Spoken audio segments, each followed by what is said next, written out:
creature crying.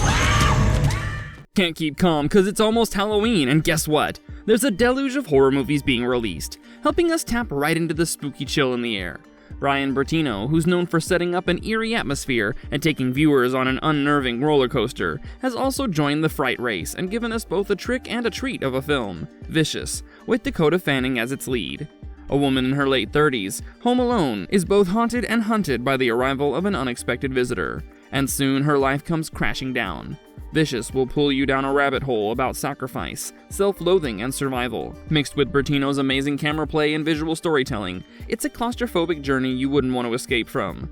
Get ready, because we're about to uncover what actually happens in this chilling tale and try to make better sense of the otherwise muddled climax. Heads up, there will be some major spoilers ahead. Before we go into our explanation, we have a very small request. If you like our content, please support us by subscribing to our channel. This is a small click for you, but for us it means a lot. Thank you. Let's begin. Take it, please! Please! How does it start? Bertino doesn't waste a minute in establishing Polly Gibbons as the kind of protagonist who's extremely troubled. Be it work, family duties, and expectations, or continuing her pottery classes, she's as far away from being happy as possible. Living in a home that belongs to her sister, Polly is not exactly a good housekeeper. With withered plants and a sink piled high with unclean dishes, Polly just cares enough to wash a wine glass and pour some as she prepares for what looks like a job interview in a school. Up to this point, Polly is a relatable woman who reeks of despair and insecurities, but is trying to get her life back on track and dearly loves her little niece, Allie. But one doorbell brought the devil right into her cozy living room. An elderly woman who seems to be at the wrong house is the unexpected visitor who Polly takes pity on and invites in. All warm in front of the fireplace, the creepy woman abruptly says, "I'm gonna start now," pulls out a mysterious box and hourglass, telling Polly that she will be dying now. From her words, it seems like a curse that has to be passed on, and now it has befallen Polly, since whomever the woman was expecting in the house wasn't there.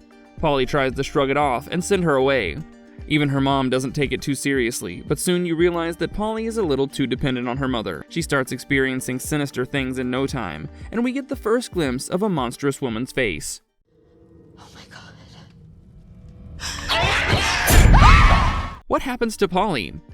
Things really pick up when she finds the old wooden box inexplicably placed on her center table, and with a cryptic phone call mentioning her bad habits and poking her vulnerabilities, repeating the same thing, that she's gonna die unless... She puts 3 things inside the box: something she hates, something she needs, and something she loves. Tick-tock, the clock has now started for Polly. In an even more bizarre sequence, she coughs up a golden key, and rattled, she tries to seek help from a neighbor who, let's just say, died in a pretty gruesome manner.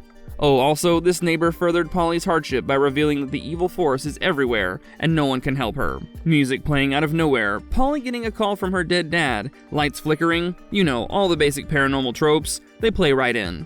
This is where we see the creature's grisly hand again, and Polly being attacked by the ghost of her dad in a hospital robe. She manages to put the something she hates, which turns out to be her faith in God, but things get worse. Polly is now locked in her home while Allie's life is in danger, and the former goes as far as cutting off her finger to submit the one thing she needs. However, she still finds her sister and niece dead, and puts in a strand of the latter's hair as something she loved, but still gets haunted by a ghastly-looking Allie. In short, the game doesn't end. Polly tries to give the box everything, her blood, jewelry, yet the same ghostly hand tries to pull her into the box. As I suspected, the only way to stop it was to pass it on to someone else, and that's exactly what Polly thought. So she passed it on to a random girl across the street. However, she still gets attacked by the old woman and ends up fatally wounding her in the struggle, who then dies and the screen cuts to pitch black.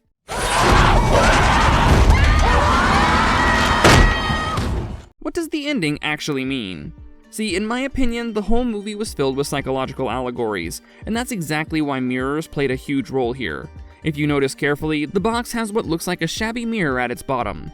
The fact that the real horror was Polly struggling against her own vices and her broken mind is accentuated again and again. First, she sees herself in a long mirror, and the reflection changes from a smiling face to a judgmental one, attacking her. We can presume that Polly was always fighting the monsters within herself, and as she said, she didn't want to be herself anymore. Moreover, the old woman, before dying, stated that the box chooses those who are vulnerable and deeply hurt. Precisely those people who had given up on life. The box can be seen as a metaphor for all the prying eyes in society that pick on damaged souls and force them to face their wounds. That's how it chose the senile woman who was drowning in loneliness, and then made its way onto Polly, who was scared of herself. In the end, we see the sand run out in the hourglass and Polly's time being up. However, the next morning, we can see Polly all hale and hearty, and everyone that she saw dying is alive, including her sister, niece, and neighbor. Now, this could mean two things. One, Polly has mastered her fears and accepted herself with all the flaws, and she still lights a cigarette and made it out alive in the end. All of the misadventure was a psychological ordeal, and her brain played the worst Halloween trick on her. The other thing might be that Polly gave in and killed herself to make it stop and is actually dead. The world she sees is a reflection of life after death, a realm where everyone is happy and lives together peacefully, having acknowledged the uniqueness, both good and bad, in each individual. This would make the movie a brilliant commentary on social horror and how unaddressed depression and severe self-hate can push one into the grave. However, there can be yet another take on the movie's climax, and this one is a bit more mystical. Right before the curtain drops, we can see the random teenage girl whom Polly passed the box onto sitting in her room with her parents' dead bodies and a bloody hand. Now, from what we saw of this girl, her state of mind was not made clear, but still the box chose her. That would make it a real evil thing that just waits for anyone having an overly kind bone in their body and being naive enough to let a stranger in. If we're to believe this, then the box has some devilish power, and as famous otherworldly explanations go, the demon always looks for the sympathetic and weak souls to possess and control them.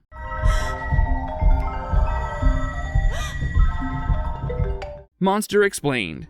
We've already considered the fact that the monsters might just have been Polly's declining mental health. This can be justified further when the mysterious woman on the phone tells her that she's incapable of loving anyone, has shut her down, and is a failure.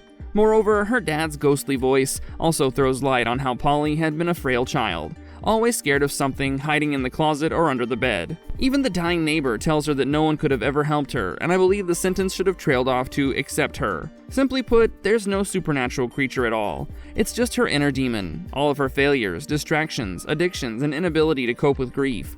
The voices inside her are so horrific that they make her question the love she has for Allie. However, I couldn't help but see that her obsession over Allie was the only way out of her own misery. Polly used Allie as an anchor, whose happy energy she was feeding on. That's how dangerous a tormentor Allie's mind and body were. The other plausible explanation is that the monster is Polly's over-attachment to her mom. I mean, we're talking about a woman who's in her 30s, yet calling her mother at every inconvenience. But that's not all. Polly's mother was far from being just doting. She seemed commanding and dominant, and just cared about her daughter landing a job. She was treating Polly in a manner as if she were a kid who got scared after watching a horror flick. She's fixated on what Polly would wear on her interview, or whether she's lighting up a smoke. Interestingly, we can see the ghoulish face of the woman. Polly tells her mother that she could hear her voice and smell her perfume. This actually makes a lot more sense when you start seeing their relationship through a lens of control. Polly has somehow made everything about proving her worth to her mom, and clings onto her to get all the support she needs. The mother almost has a hovering, invisible presence in Polly's life, always telling her what to do and what not to do. Well, I have another theory about this entity, especially with the hands. The hand first pops up when Holly tries to let go of her hate for God, something that keeps her grounded in pain, making the acceptance of her father's death even more difficult. The gory limb can be an image of Polly's past trying to hold her back. The hand again appears when it attempts to pull Polly into the box, once again reiterating the fact that no matter what she gives up, her dark history and the traumas, in all probability related to her father's death, will always try to sink their claws in. Sadly, this is damn relatable. No matter how much we try to get over the bad days and let bygones be bygones, somehow the shadows of yesteryear try to follow us everywhere. The last implication of these phantoms can be that they are actually ghostly spirits. When the old woman first came in, she kept on saying that she knew someone who lived here, and as it so happened, she wasn't talking about Lane, Polly's sister. Maybe there was someone who lived in the house before Lane, and her husband moved in, and in all probability, it was a woman, whose rotten face we saw in a glance. That would make the house have a haunted history in itself, which made it easier for the malevolent box to get inside and invite in all the spirits. This hypothesis actually has quite a few supporting arguments. Television malfunctioning, creepy statues like that of the monkey, the camera angles that make you feel like the walls are closing in. Basically all sorts of poltergeist activities. Food for thought, huh?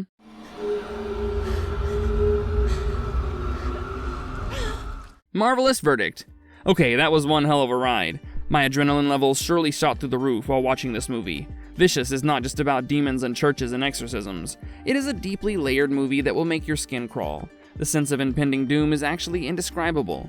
You know it's not going to end well, yet you find yourself giving in to the uneasiness. Sure, you can look at Vicious from a completely supernatural perspective and be done with it, but God forbid you start seeing through the scares. Trust me, the underlying body horror and self-deprecative messages would make your heart skip a beat. Unfortunately, most of us have been in Polly's position with our lives being a mess at one point or another, and that's exactly where Vicious nudges. It holds a mirror for all of us to look at ourselves and figure out if we've been vicious to our own selves. And that, my friends, is the real dread. That's all for today. I'll see you in the next one. Do drop your thoughts about the movie in the comments below. If you liked our content, don't forget to leave a like and subscribe to us if you haven't already. Have a good one and be safe. Thanks, everyone.